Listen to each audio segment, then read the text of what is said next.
طيب.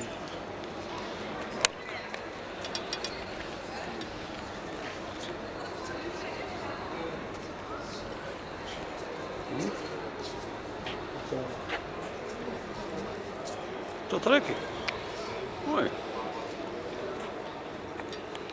كما قدينا صح باجي كاسات اخرى ولا جي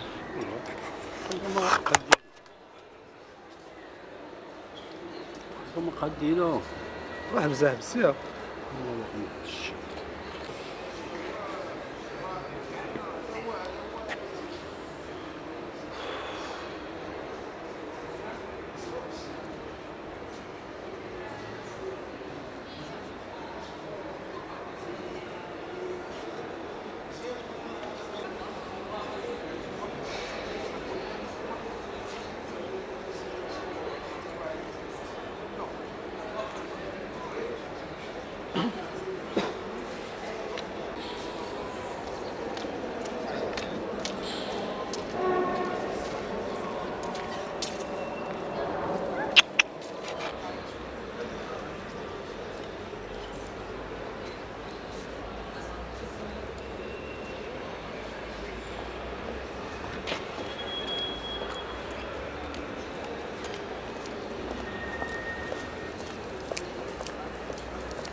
C'est un concept dont le sens évolue fortement en fonction des domaines d'application.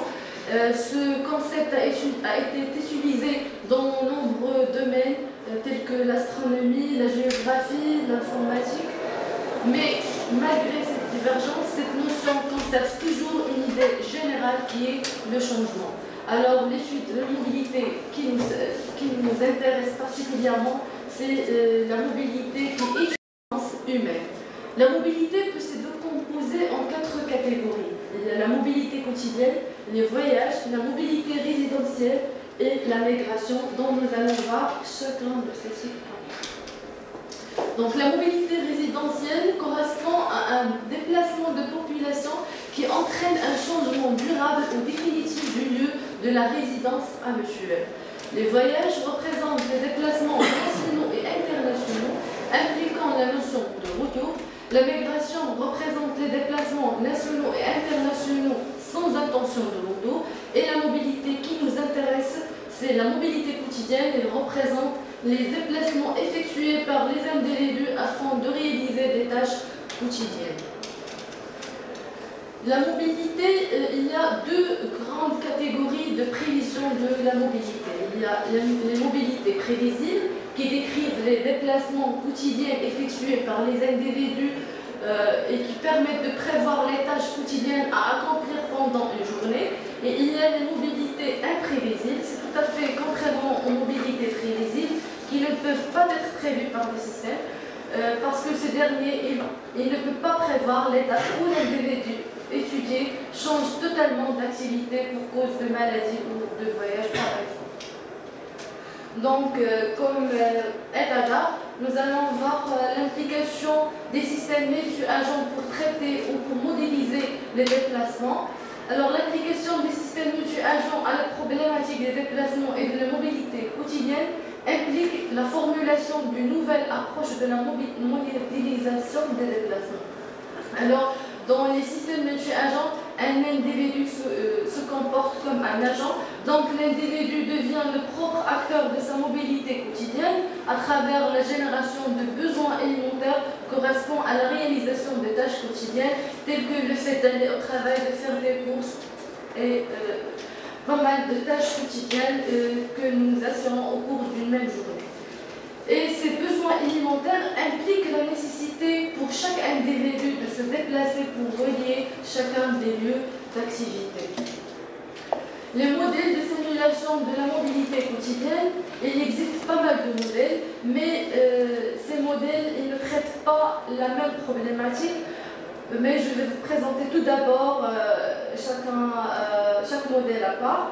MSAN, c'est un environnement utilisé pour l'évaluation des nouvelles stratégies de système de contrôle ou pour la création de l'infrastructure. UTSIM, en fait, c'est un environnement qui s'adresse à la planification du trafic routier. Puis MicroSim, un simulateur basé sur le modèle de particules, vise à discrétiser un terrain en un certain nombre de cellules qui peuvent être occupées par un seul objet à la fois appelé particule qui correspond dans ce cas de plateforme à une voiture ou véhicule. Paramix, un modèle de microsimulation conçoit le réseau routier comme un graphe nœud arc et utilise les files d'attente comme unité de données. Le modèle Miro, c'est un travail de recherche expérimenté sur l'agglomération de Dijon. Ce travail propose une approche centrée sur les mouvements des individus. Mobicine, un modèle multi-agent qui repose sur la description des comportements de localisation et de déplacement des ménages et des entreprises applicables aux agglomérations françaises et européennes. Donc, les premiers modèles, sauf Miro et Mobicine, ils traitent la mobilité quotidienne, mais la problématique de la gestion du trafic routier particulièrement. Miro et Mobicine, ils s'intéressent aux mouvances des individus, aux mouvances humaines de façon générale.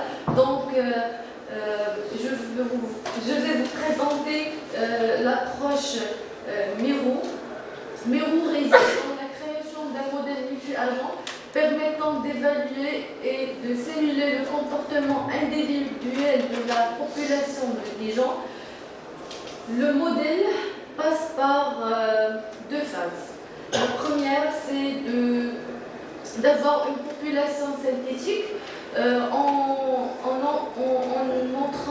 utilisant des sources d'information, les enquêtes ménages de la population de Dijon, puis il va passer par un traitement statistique et puis après ils ont généré une population de la population de référence ou la population initiale. Et le deuxième objectif, c'est en fait de générer un emploi du temps individualisé en utilisant des données cycles, des données d'espace et des données temporelles. L'approche Mobicine, en fait, c'est un modèle multi-agent qui repose sur la description des comportements de localisation et de déplacement des ménages et des entreprises applicables aux agglomérations urbaines françaises et européennes. Donc, voici la figure montre le modèle Mobicine. Il a utilisé les agents dynamiques, les agents d'espace, statiques et des agents d'espace et aussi des agents globaux. Et il a utilisé pas mal d'indicateurs, des indicateurs environnementaux, économiques et sociaux. Donc, puisque c'est des approches qui nous intéressent et qui traitent presque la même problématique, mais ils ont expérimenté sur un urbain européen. Donc, nous avons fait une petite synthèse pour différencier un petit peu les deux approches. Donc, Miro, il s'intéresse au type de mobilité quotidienne.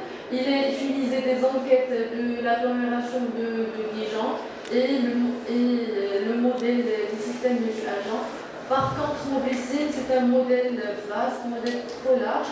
Il traite les deux types de mobilité, quotidienne et résidentielle. Il utilise aussi des agents d'espace et statiques et pas mal d'agents et des indicateurs. Il travaille avec le modèle des systèmes multi-agents. Mais comme comme vous pouvez remarquer, ces deux approches ont été expérimentées dans le même domaine, urbain, c'est la population française et en général la population européenne. Donc, on finira par conclure. Donc,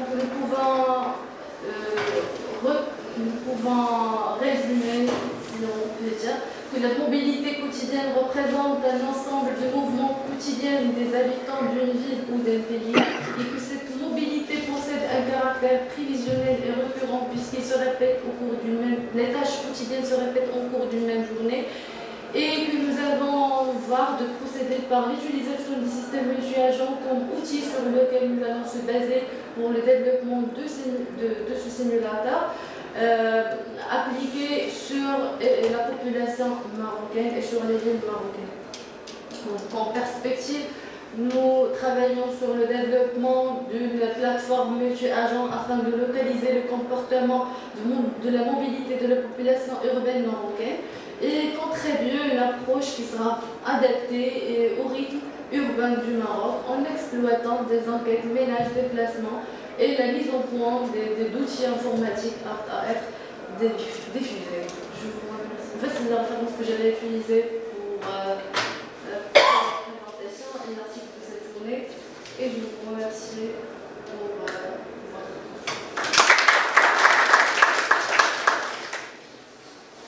Des questions?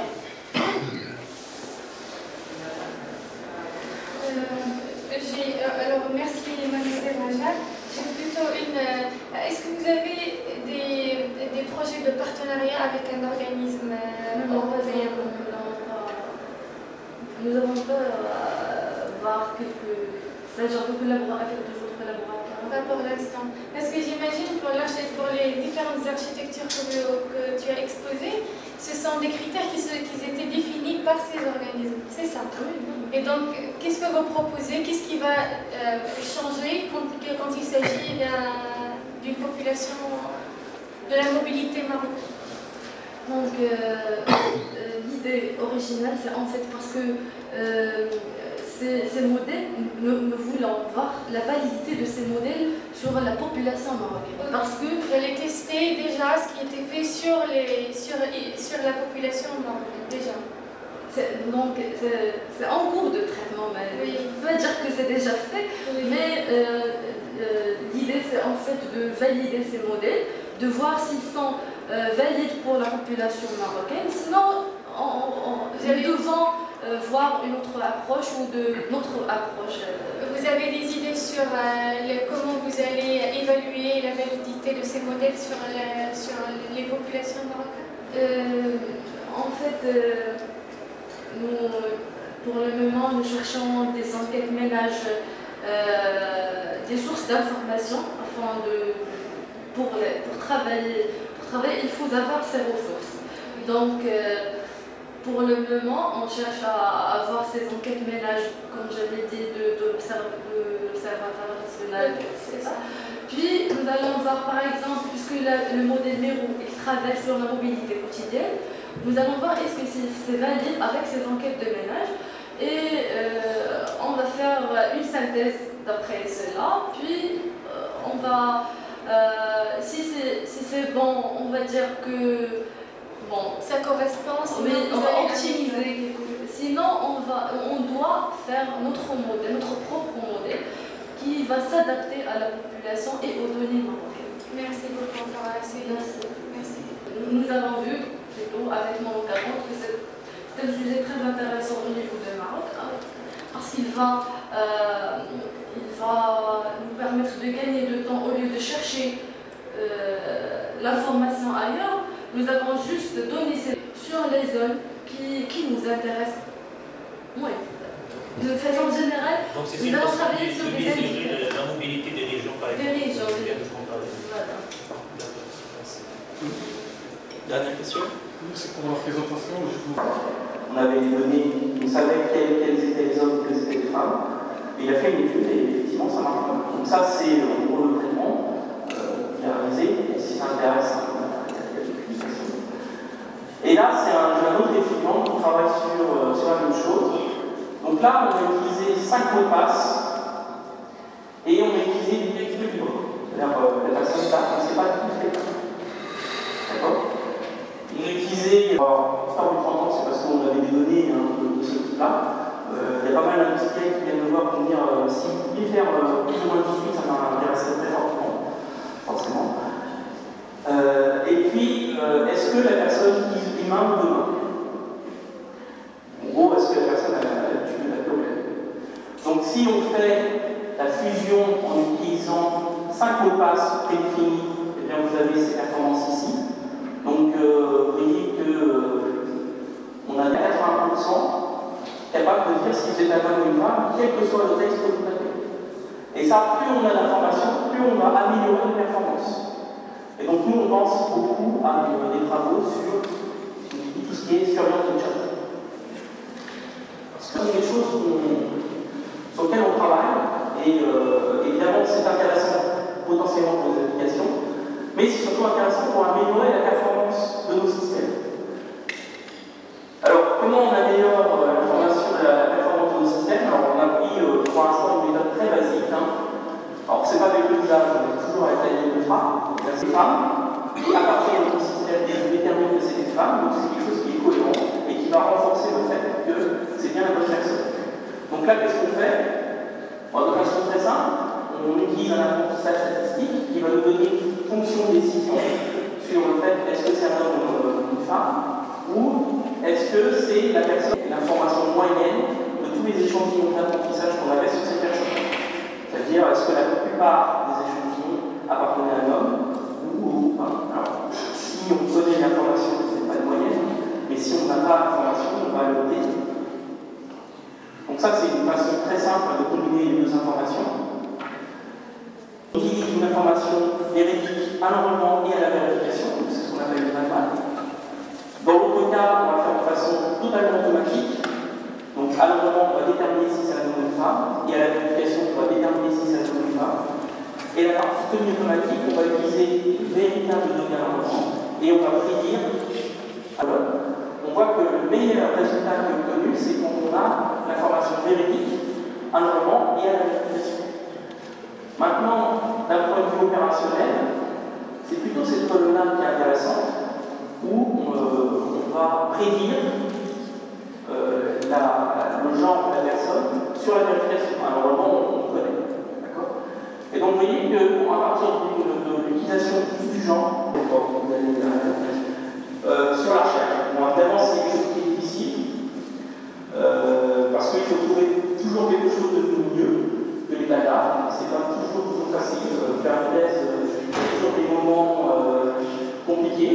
Des fois, on a beaucoup de mal à faire quelque chose. C'est très simple. Vous connaissez tous la détaille.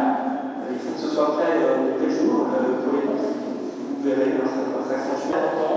Et moi, je vous remercie toujours de faire ce métier. C'est qu'il n'y a pas de métier plus passionnant que la recherche.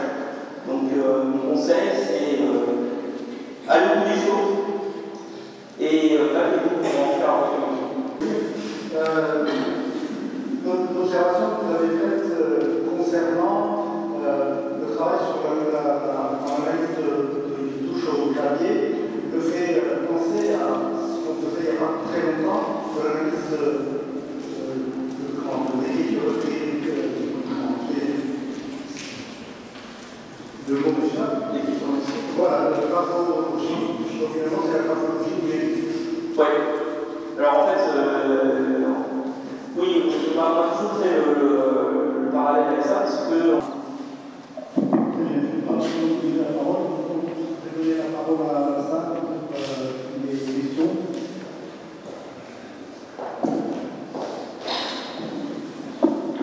Merci pour votre présentation. Je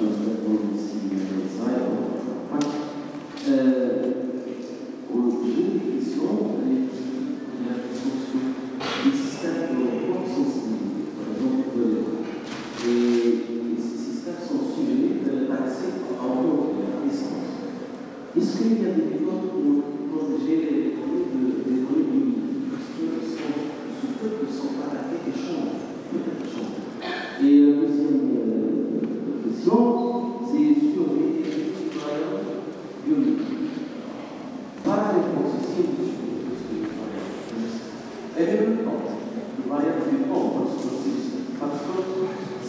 vous allez un temps spécifique à ce système, mais pas de demi-temps. Ce qui n'est pas de temps, de se généraliser, par exemple, il y a des gens qui travaillent sur, quand on parle de carte à puce, d'avoir des authentifiants intrinsèques à la puce qui sont uniques et qui, lorsqu'on va envoyer des informations, vont être incorporés au message pour justement garantir que la donnée elle est bien vérifiée, mais elle est obtenue par un terminal qui est